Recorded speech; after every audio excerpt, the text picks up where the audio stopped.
Last video में हम लोग गारंटी ऑफ प्रॉफिट कर रहे थे, जिसका 2 पॉइंट था और 1 पॉइंट हमने कवर कर लिया था। गारंटी ऑफ प्रॉफिट में जो फर्स्ट पॉइंट हमने कवर किया था वो था guarantee of profit by all the remaining partners. और आज जो हम लोग उसका सेकंड पॉइंट कवर करने जा रहे हैं वो है guarantee of profit by one और मोर ऑफ द एग्जिस्टिंग और ओल्ड पार्टनर।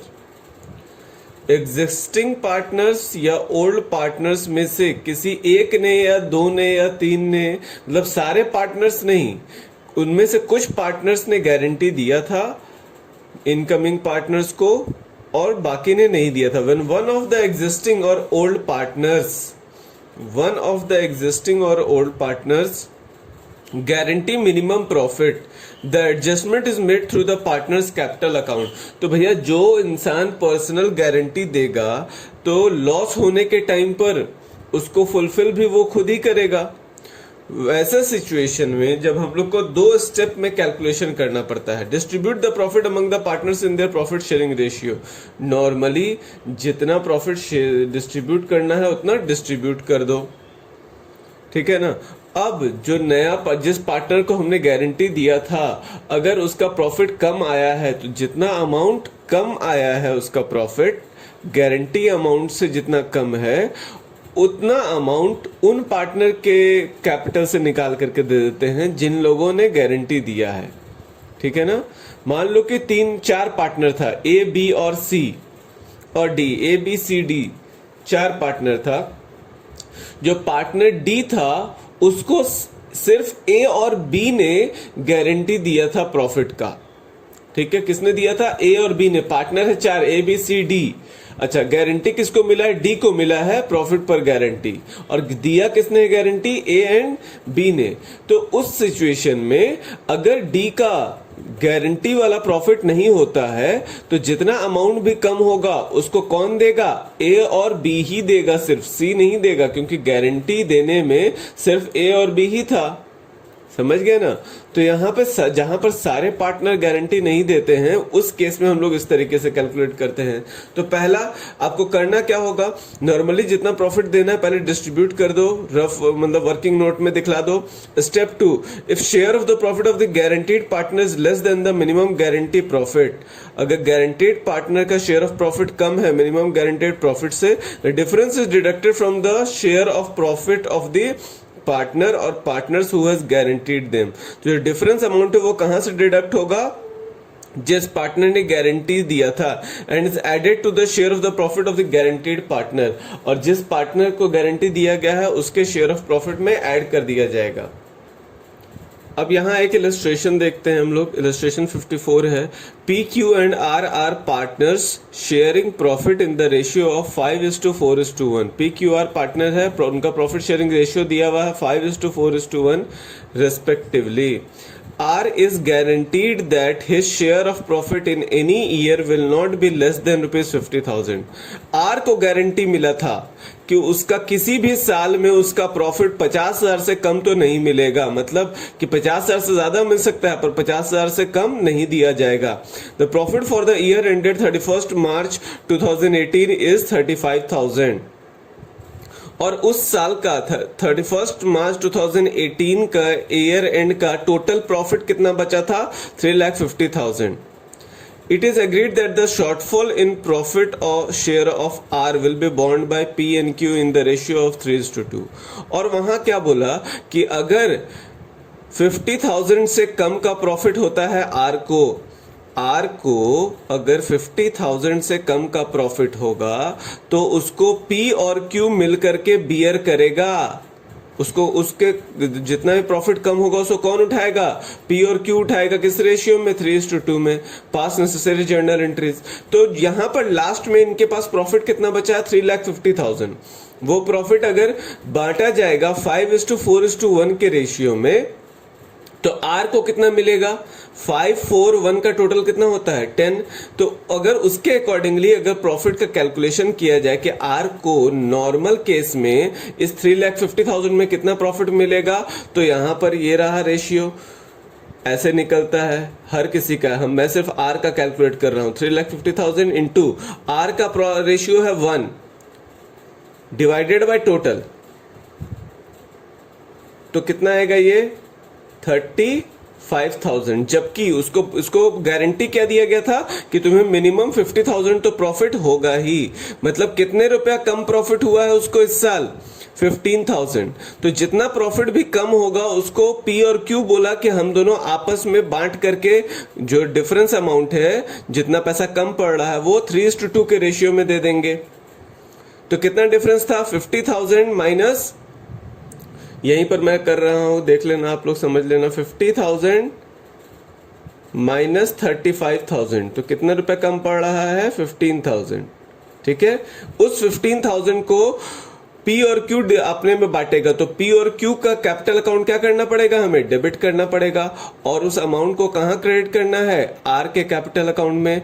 तो ये रहा हमारा जर्नल एंट्री। इसको रेशियो में पहले तो 15,000 को तोड़ देंगे, 15,000 3:2 के रेशियो में वो लोग बोल रहा है कि बियर करेगा, तो 50,000 इंटू 3/5 हो जाएगा, और उसके बाद फिर से 15,000 इंटू 2/5 हो जाएगा।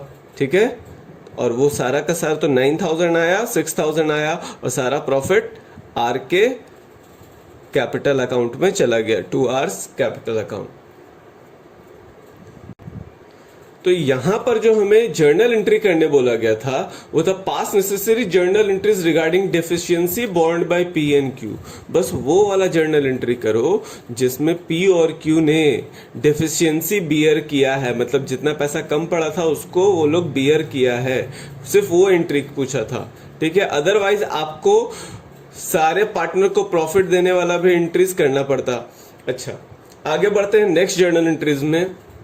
उसमें देखते हैं, उसमें सारा जर्नल एंट्री करने बोला है, तो कैसे होगा, A B and C are partner sharing profit in the ratio 5:4:1। ठीक है, यहां पर नाम चेंज हो गया पर रेशियो वही है, ऊपर में पी क्यू आर था, यहां पर ए बी सी आ गया। C is given a guarantee that his share of profit in any given year would be ₹50,000। C को क्या गारंटी दिया गया है, तो किसी भी साल में उसका प्रॉफिट कितना होगा, 50,000। Deficiency in any would be bond by A and be equally, और अगर किसी भी साल में अगर पैसा कम पड़ेगा और डेफिशिएंसी रह जाएगा, डेफिशिएंसी मतलब कि 50,000 से कम होना मतलब डेफिशिएंसी, तो deficiency if any would be bond by A and be equally. The Profit for the year ended 31st March 2018 amounted to rupees 4 lakh। तो प्रॉफिट कितना हुआ उस साल का, 4 लाख। अच्छा, यहाँ पर ना interest on capital, salary, commission कुछ बोला ही नहीं है, तो हमें जितना बोलेगा उतना ही काम करना है। अगर कोई भी चीज नहीं रहेगा तो सारा का सारा प्रॉफिट क्या करते हैं, पार्टनर्स में तो डिस्ट्रीब्यूट कर देंगे as a profit sharing ratio में। तो सबसे पहले प्रॉफिट को हमने कहाँ ट्रांसफर किया, profit and loss appropriation account में। ये ट्रांसफर एंट्रीज हम लोग पहले कर चुके हैं। अब वहां पर profit and loss appropriation account से हम लोग क्या करेंगे, सारे पार्टनर्स में प्रॉफिट को डिस्ट्रीब्यूट कर देंगे नॉर्मल केसेस में। तो सभी में डिस्ट्रीब्यूट कर देते हैं। तो 4 लाख को हमने क्या किया, 5/10, उसके बाद 4 लाख को हमने 4/10, फिर से 4 लाख को 1/10, तो हमारा अमाउंट आ गया 2 लाख, 1,60,000, 40,000। सी को मिनिमम गारंटी दिया गया था 50,000 का, पर नॉर्मली जब हमने प्रॉफिट उसको दिया तो उसको कितना मिला है प्रॉफिट, 40,000। कितना कम है, 10,000 रुपीज कम मिला है। तो कितने रुपए का डेफिशिएंसी हुआ, 10,000 रुपीज का डेफिशिएंसी हुआ। और जितना भी डेफिशिएंसी हुआ उसको ए और बी कैसे बियर करेगा, इक्वली, मतलब 10,000 को दोनों आपस में इक्वली देगा। तो उसका फाइनल एडजस्टमेंट एंट्री क्या होगा, उस 10,000 को हाफ हाफ करके ये लोग दे देगा। ठीक है, इक्वली का मतलब होता है 1:1। 2 पार्टनर है तो 1:1, और अगर 3 पार्टनर होता तो इक्वली का मतलब 1:1:1 हो जाता। ठीक है, तो 1:1, तो 1 का टोटल कितना होता है, 2, तो 1/2, 1/2, ए का कैपिटल अकाउंट डेबिट हो गया क्योंकि ए भर रहा है उस पैसे को, बी भी भर रहा है उस पैसे को, उसका भी कैपिटल अकाउंट डेबिट हो गया। 2 सीज कैपिटल अकाउंट, सी को हमने यहाँ पर 10,000 रुपीज दे दिया है। अब ये एक और इलस्ट्रेशन है, ये करते हैं हम लोग इसके ऊपर। A B and C are partners in the firm. A B and C 3 partner है एक फर्म में। Their capital account stood at rupees 8 lakh, 6 lakh and 4 lakh, और उनके कैपिटल अकाउंट में ऑलरेडी कितना बैलेंस है, 8 लाख, 6 लाख, 4 लाख। और किस डेट पर ये बैलेंस दे रहा है? ओपनिंग डेट पर 1 अप्रैल 2016, मतलब ओपनिंग बैलेंस मिल गया हमें यहाँ पे। They share profit and loss in the ratio of 3:2:1। और वो प्रॉफिट और लॉस किस रेशियो में शेयर करते हैं उन लोग? उनका profit sharing ratio 3:2:1। Partners are to get interest on capital at the rate of 6% per annum. Partners को बोला है इंटरेस्ट ऑन कैपिटल देने के लिए किस रेट से? 6% पर एनम। और सैलरी देना है किसको? बी और सी को, मतलब सभी पार्टनर को, ए, बी और सी को इंटरेस्ट ऑन कैपिटल मिलेगा उनके कैपिटल के बैलेंस पर। किस रेट से? 6% पर एनम। सैलरी किसको मिलेगा? सिर्फ बी और सी को सैलरी मिलने वाला है। कितना रुपए सैलरी मिलेगा उसको? 4,000 रुपीज पर मंथ एंड ₹6,000 पर क्वार्टर रेस्पेक्टिवली। मतलब बी को सैलरी मिलने वाला है 4,000 रुपीज पर मंथ और सी को जो सैलरी मिलेगा वो 6,000 रुपीज पर क्वार्टर। तो एक साल में 4 क्वार्टर होते हैं, तो 6,000 इंटू 4 हो जाएगा सी का सैलरी। और एक साल में 12 मंथ होता है, तो 4,000 इंटू 12 हो जाएगा बी का salary. B's share of profit including interest on capital but excluding salary is guaranteed at the minimum of 82,000 per annum.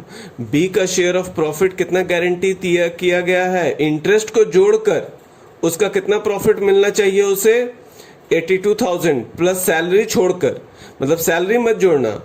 जितना प्रॉफिट नॉर्मली प्रॉफिट लास्ट में जो मिलता है वो प्रॉफिट प्लस इंटरेस्ट, दोनों अमाउंट को जोड़ करके जो मिलेगा वो कितना होना चाहिए? अमाउंट 82,000 साल का होना चाहिए।